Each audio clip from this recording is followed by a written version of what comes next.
Hello विद्यार्थियों, आज हम पढ़ेंगे कक्षा 10 हिंदी काव्यखंड से कविता कन्यादान। कन्यादान कविता के कवि हैं ऋतुराज। इस कविता में माँ बेटी के परंपरागत आदर्श रूप से हटकर सीख दे रही है। जब माता पिता कन्या का दान करते हैं अर्थात उसकी शादी करते हैं, उसका विवाह करते हैं, तो उसको कुछ ना कुछ सीख ज़रूर देते हैं। लेकिन यहाँ पर इस कविता में माँ बेटी को जो सीख दे रही है वह कुछ अलग है, कुछ हट कर के है। जो आमतौर पर सीख माँ अपनी बेटी को देती हैं, समझाती हैं, उससे कुछ हट कर के कहा है। जैसे कि आमतौर पर माँ कहती हैं अपनी बेटी से कि सास ससुर की सेवा करना, या कोई डांटे कुछ कहे तो उसका बुरा मत मानना, उसको सहन कर लेना, इस तरह की सीख आमतौर पर दी जाती है। लेकिन यहाँ पर कुछ अलग ही हटकर सीख दे रही है। क्या सीख दे रही है, इसको हम पढ़ेंगे कविता कन्यादान में। इस छोटी सी कविता में स्त्री जीवन के प्रति ऋतुराज जी की गहरी संवेदनशीलता अभिव्यक्त हुई है। चलिए अब देखते हैं कविता की पहली लाइनें हैं। कितना प्रामाणिक था उसका दुख, लड़की को दान में देते वक्त जैसे वही उसकी अंतिम पूंजी हो। कितना प्रामाणिक था उसका दुख, कितना वास्तविक था, जिसमें कोई दिखावटीपन नहीं था। ऐसा दुख, किसका दुख? माँ का दुख। और ये दुख कब उत्पन्न हो रहा था? जब माँ अपनी बेटी को किसी दूसरे को सौंप रही थी, उसको दान में दे रही थी, उसका विवाह कर रही थी, तब उसका दुख कितना वास्तविक लग रहा था, जिसको व्यक्त करना मुश्किल है। ऐसा दुख जिसको साबित करने के लिए कोई सबूत उपलब्ध ना हो सके, ऐसा दुख इतना प्रामाणिक था उस माँ का दुख, जब वह लड़की को दान में दे रही थी, जैसे वही उसकी अंतिम पूंजी हो। और दुख इतना ज़्यादा था जिसे देख करके ऐसा लग रहा था कि मानो उसने अपना सब कुछ लुटा दिया हो, सब कुछ दे दिया हो, इसलिए वह इतनी दुखी हो। और माँ ने जैसे वही उसकी अंतिम पूंजी हो। यहाँ पर जो बेटी है उसको माँ की अंतिम पूंजी कहा गया है, अर्थात जो भी कुछ माँ ने अपने जीवन भर जोड़ा है, कमाया है, वह सब उसकी बेटी के रूप में अब दूसरे घर जा रहा है। इसलिए माँ बहुत दुखी है। देखिए, यहाँ पर बेटी को माँ की अंतिम पूंजी क्यों कहा गया है, इस तरह का प्रश्न भी परीक्षा में आता है। माँ को बेटी को माँ की अंतिम पूंजी कहा गया है क्योंकि माँ के सबसे ज़्यादा नज़दीक कौन होती है? बेटी होती है। बेटी ही माँ से सब कुछ सीखती है। माँ अपने सारे अनुभव, अपने जीवन का सारा सार, सारे अनुभव जो भी माँ ने अपने जीवन से सीखा वह अपनी बेटी को सिखाती है। तो उसके जीवन की पूंजी के रूप में होती है बेटी, इसलिए बेटी को माँ की अंतिम पूंजी कहा गया है। आगे देखते हैं। लड़की अभी सयानी नहीं थी, लड़की अभी सयानी नहीं थी, अभी इतनी भोली सरल थी कि उसे सुख का आभास तो होता था, लेकिन दुख बाँचना नहीं आता था। पाठिका थी वह धुंधले प्रकाश की, कुछ तुकों और कुछ लयबद्ध पंक्तियों की। देखिए, लड़की अभी सयानी नहीं थी। सयानी अर्थात चतुर चालाक। लड़की में इतनी अधिक समझदारी नहीं आई थी अभी। क्यों? क्योंकि उसकी उम्र अभी ज़्यादा नहीं थी। देखिए, पुराने समय में हमारे देश में जो लड़कियों का विवाह था बहुत कम उम्र में ही कर दिया जाता था, और उस उम्र में, कम उम्र में उनमें इतनी अधिक समझ नहीं होती थी। तो यहाँ पर कवि ने कहा है कि लड़की अभी सयानी नहीं थी, अर्थात उसमें अभी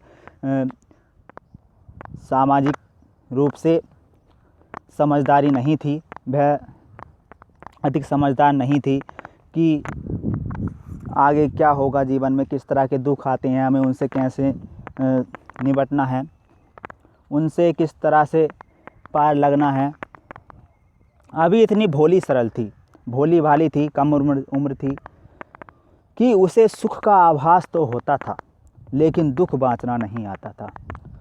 हाँ, वह ये तो जानती थी कि सुख क्या होता है, सुख को कैसे सुख का जो एहसास होता है वह कैसा होता है उसको तो वह जानती थी, लेकिन उसे दुख बाँचना नहीं आता था।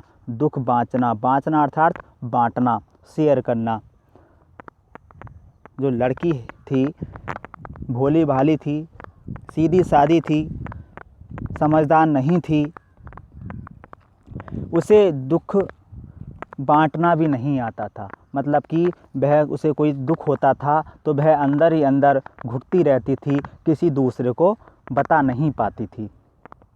लेकिन जब लड़की अपने ससुराल जाती है, नई जगह, नए लोग, तो वहाँ पर वह अपनी सारी बातें नहीं बता पाती है। तो इसलिए यहाँ पर कहा है, लेकिन दुख बाँचना नहीं आता था। वह सुख को महसूस तो करती थी लेकिन दुख को बाँट नहीं सकती थी। अभी वह इतनी अभी समझदार नहीं थी। आगे है, पाठिका थी वह धुंधले प्रकाश की, कुछ तुकों और कुछ लयबद्ध पंक्तियों की। ये पंक्तियाँ देखिए कितनी गहराई छिपी है इन दो पंक्तियों में। पाठिका थी वह धुंधले प्रकाश की। देखिए पाठिका कहते हैं, सरल रूप से जो इसका अर्थ होगा पाठिका का होता है पाठिका अध्ययन करने वाली, पढ़ने वाली। ठीक है, पाठिका पढ़ने वाली। अब क्या पढ़ने वाली थी वह लड़की? धुंधले प्रकाश को, कुछ तुकों को और लयबद्ध पंक्तियों को। ठीक है, ये तीन चीज़ें यहाँ पर आई हैं। इन तीन चीज़ों का अर्थ, तीन बातों का अर्थ समझना ज़रूरी है। पाठिका थी वह धुंधले प्रकाश की। धुंधला प्रकाश क्या होता है? अधूरा ज्ञान, यानी कि उसे अभी पूर्ण रूप से ज्ञान नहीं था, पूर्ण रूप से उसमें समझदारी नहीं आई थी। पाठिका थी वह धुंधले प्रकाश की, इसलिए लेखक ने यहाँ पर लड़की को धुंधले प्रकाश की पाठिका कहा है। क्यों कहा है? क्योंकि अभी उसमें पूर्ण ज्ञान नहीं था, वह अभी छोटी थी, भोली भाली थी और उसमें समझदारी नहीं थी, अधूरा ज्ञान था उसमें, इसलिए लेखक ने यहाँ पर धुंधले प्रकाश की पाठिका कहा है। कुछ तुकों और कुछ लयबद्ध पंक्तियों की। देखिए धुंधले प्रकाश की पाठिका थी और साथ साथ वह कुछ तुकों की पाठिका थी और कुछ लयबद्ध पंक्तियों की पाठिका थी। धुंधले प्रकाश यानी कि अधूरा ज्ञान, यानी कि उसमें अधूरा ज्ञान था। कुछ तुकों, तुकों अर्थात अनुमान लगाना, तुकों अनुमान लगाना। वह ये तो अनुमान लगा सकती थी कि शादी के बाद क्या होगा। हर लड़की यही सोचती है कि शादी के बाद ससुराल में मुझे सुख मिलेगा, इस तरह का वह अनुमान लगाती थी। यानी कि वह केवल अभी अनुमान लगा सकती थी, उसे पूर्ण ज्ञान नहीं था कि क्या होगा, उसे दुख मिलेंगे, सुख मिलेंगे, इसका पूर्ण ज्ञान नहीं था। वह केवल अनुमान लगा सकती थी, यानी कि तुकों की पाठिका थी, तुकों को समझ सकती थी, अनुमान लगा सकती थी। कुछ लयबद्ध पंक्तियों की। लयबद्ध, लय, देखिए लय कहते हैं, जैसे कि कविता को लय से गाएं तो उसमें उसे वो अच्छी लगती है। अच्छी अर्थात सुख, यहाँ पर लयबद्ध का अर्थ लगा सकते हैं सुख से। कुछ लयबद्ध पंक्तियों की अर्थात सुखों को समझना। वह सुखों को तो समझती थी, सुखों केवल जो अनुमान लगाती थी वह केवल सुखों का अनुमान लगाती थी, किसी दुख के बारे में नहीं सोचती थी। जो बेटी है वह दुखों, उसे आने वाले दुखों का कोई आभास नहीं था। वह केवल जो अनुमान लगा रही है वह केवल सुखों का ही अनुमान लगा रही है, उसे दुखों का कोई आभास नहीं है। इसलिए लेखक ने यहाँ पर कहा है कि वह धुंधले प्रकाश की पाठिका थी, तुकों की पाठिका थी और लयबद्ध पंक्तियों की पाठिका थी। अर्थात वह उसे अधूरा ज्ञान था, वह अनुमान लगा सकती थी और अनुमान केवल सुखों का ही लगा सकती थी। यह है इन दो पंक्तियों का भावार्थ।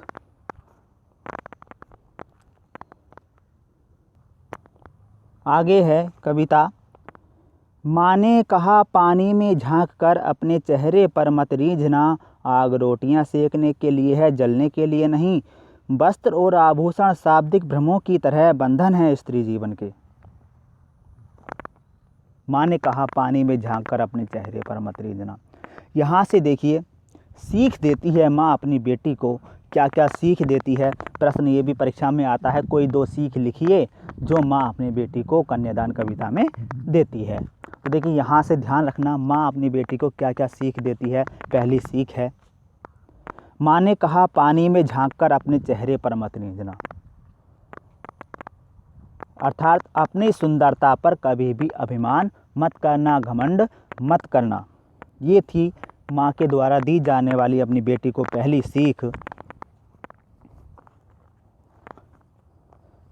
ऐसी सीख क्यों दी माँ ने? क्योंकि जो सौंदर्य है, सुंदरता है, यह नश्वर होती है, अर्थात नष्ट हो जाती है। एक निश्चित समय तक ही रहती है, उसके बाद ही सुंदरता नष्ट हो जाती है। देखिए आप जवान हैं तो सुंदर हैं, धीरे धीरे जवानी ख़त्म होगी, बुढ़ापा आएगा और आपकी सुंदरता समाप्त हो जाएगी। अर्थात जो सुंदरता है वह एक निश्चित समय तक ही रहती है, यह नश्वर है। इसलिए हमें जो नश्वर चीज़ होती है उस पर कभी भी अभिमान नहीं करना चाहिए, उस पर घमंड नहीं करना चाहिए। इसलिए माँ अपनी बेटी को पहली सीख यही देती है कि सुंदरता पर कभी भी अभिमान मत करना, कभी भी घमंड मत करना। माँ ने कहा पानी में झांककर अपने चेहरे पर मत रीझना। पानी में झांककर अर्थात पानी में जब तुम अपना चेहरा देखोगी तो अब तुम्हें अपना चेहरा सुंदर दिखाई देगा, तो उस पर रीझना मत, उस पर अभिमान मत करना। ये थी पहली सीख। आगे देखते हैं दूसरी सीख क्या देती है। आग रोटियां सेकने के लिए है, जलने के लिए नहीं। आग रोटियां सेकने के लिए है, जलने के लिए नहीं। इसमें देखिए कितनी गहराई छिपी है इस पंक्ति में। ऋतुराज जी ने जो लिखी है ये पंक्ति, आग रोटियां सेकने के लिए है, जलने के लिए नहीं। तो माँ इसमें सीख देती है, यदि कोई विपत्ति आए तो उस विपत्ति के आने पर तुम अपने आप को कष्ट मत देना, बल्कि उसका डट कर के सामना करना, उससे घबराना मत। ये है माँ की दूसरी सीख। आग रोटियां सेकने के लिए है, जलने के लिए नहीं। यानी कि आग जो होती है रोटियां सेकने के लिए होती है, उसमें खुद को जलाया नहीं जाता। मतलब रोटियां सेकने का एक काम होता है, कोई भी काम करते हैं तो उसमें कुछ थोड़ी बहुत तकलीफ़ होती है, कष्ट होता है। तो ऐसा तो है नहीं हम उस तकलीफ़, उस कष्ट से अपना जीवन नष्ट कर लें। तो यहाँ पर माँ कहती है कि यदि ससुराल में तुम्हें कोई कष्ट आए, कोई विपत्ति आए, तो उसमें तुम अपने शरीर को कष्ट मत देना। कहीं ऐसा मत करना कि अपने शरीर को ही जला लो, ऐसा मत करना। आग रोटियां सेकने के लिए होती है, जलने के लिए नहीं। अर्थात आग का उपयोग केवल रोटियां सेकने के लिए करना, अपने आप को जलाने के लिए नहीं करना। यदि ससुराल में तुम्हें कष्ट भी मिले तो अपने आप को कष्ट कभी मत देना। आपने ऐसा कोई कदम मत उठाना कि जिससे तुम्हारे शरीर को हानि हो। ये थी माँ के द्वारा दी जाने वाली दूसरी सीख। आगे है तीसरी सीख, वस्त्र और आभूषण शाब्दिक भ्रमों की तरह बंधन है स्त्री जीवन के। देखिए यहाँ पर तीसरी सीख देती है माँ अपनी बेटी को, वस्त्र आभूषण केवल एक भ्रम होते हैं। माँ कहती है बेटी से कि जो वस्त्र और आभूषण हैं केवल एक भ्रम होते हैं, इनके मोह में मत पड़ना। क्योंकि जो वस्त्र और आभूषण होते हैं ये एक स्त्री को कमज़ोर बना देते हैं। कोई ससुराल में तुम्हें लालच दे वस्त्रों का, आभूषणों का, और तुम उनके इस लालच में कभी भी मत पड़ना। इस तरह की सीख देती है माँ अपनी बेटी को। तीसरी सीख देती है कि कभी भी वस्त्र आभूषण के मोह में मत पड़ना, इनके लालच में कभी भी मत पड़ना। ये स्त्री की सबसे बड़ी कमज़ोरी होती है और इसको तुम अपनी कमज़ोरी मत बनने देना। ये है माँ के द्वारा दी जाने वाली तीसरी सीख। बंधन है स्त्री जीवन के, बंधन है, कमज़ोरी है स्त्री की। ये क्या, वस्त्र और आभूषण एक भ्रम होता है ये, और कुछ नहीं। ऐसा माँ अपनी बेटी से कहती है। अब आती है इस कविता की सबसे महत्वपूर्ण पंक्तियाँ। जो परीक्षा में सर्वाधिक पूछे जाने वाला प्रश्न होता है वो इन 2 पंक्तियों से ही होता है। देखिए क्या हैं ये पंक्तियाँ। माँ ने कहा लड़की होना पर लड़की जैसी दिखाई मत देना। माँ ने कहा लड़की होना पर लड़की जैसी दिखाई मत देना। इस माँ के द्वारा दी जाने वाली सबसे महत्वपूर्ण सीख, और इस इन 2 पंक्तियों से ही हमें ऋतुराज जी के जो मन की अभिव्यक्ति है उसका पता चलता है कि उनके मन में क्या छिपा है, उनके मन में स्त्रियों के प्रति कैसी भावना है। ये इन 2 पंक्तियों से ही हमें स्पष्ट हो जाता है। माँ ने कहा लड़की होना पर लड़की जैसी दिखाई मत देना। देखिए जो लड़कियाँ होती हैं अच्छी होती हैं, कोमल स्वभाव की होती हैं, तो माँ कहती है कि लड़कियों की जो अच्छाई होती है उसको तो मत छोड़ना, अर्थात लड़की तो बनी रहना, अच्छी तो बनी रहना, पर लड़की जैसी दिखाई मत देना। पर अपनी अच्छाइयों को इतना ज़्यादा मत दिखाना, इतना अधिक मत दिखाना कि लोग उन अच्छाइयों का फ़ायदा उठाने लगें। इतना कड़वा मत होना कि लोग थूक दें। ऐसा ये एक उक्ति है, कहा जाता है कि इतना कड़वा मत होना कि लोग थूक दें, इतना मीठा मत बनो कि लोग निगल जाएं। इतना कड़वा भी मत बनना कि लोग थूक दें, तुमसे घृणा करने लगें, और इतना मीठा भी मत बनना कि लोग तुम्हें निगल जाएं, तुम्हारा नाजायज़ फ़ायदा उठाने लगें। ऐसी चौथी सीख देती है माँ अपनी बेटी को। माँ कहती है कि लड़कियों की अच्छाइयों को तो मत छोड़ना, पर अपनी अच्छाई को अधिक प्रदर्शित मत करना, अधिक दिखाना मत कि लोग तुम्हारा लाभ उठाएं। ये है माँ के द्वारा दी जाने वाली सबसे महत्वपूर्ण और चौथी सीख। परीक्षा में इस तरह से ही प्रश्न आता है कि कोई सीख बताइए कि जो माँ अपनी बेटी को देती है। तो मैं आशा करता हूँ कि आपको ये सीख ज़रूर याद रहेंगी। इसमें से यदि कोई प्रश्न परीक्षा में आता है तो आप ज़रूर लिखेंगे। वीडियो को पूरा देखने के लिए धन्यवाद। और यदि आपको वीडियो अच्छी लगी हो तो लाइक करना, शेयर करना अपने मित्रों को, और जिन्होंने चैनल सब्सक्राइब नहीं किया है वह चैनल को सब्सक्राइब कर लें। धन्यवाद।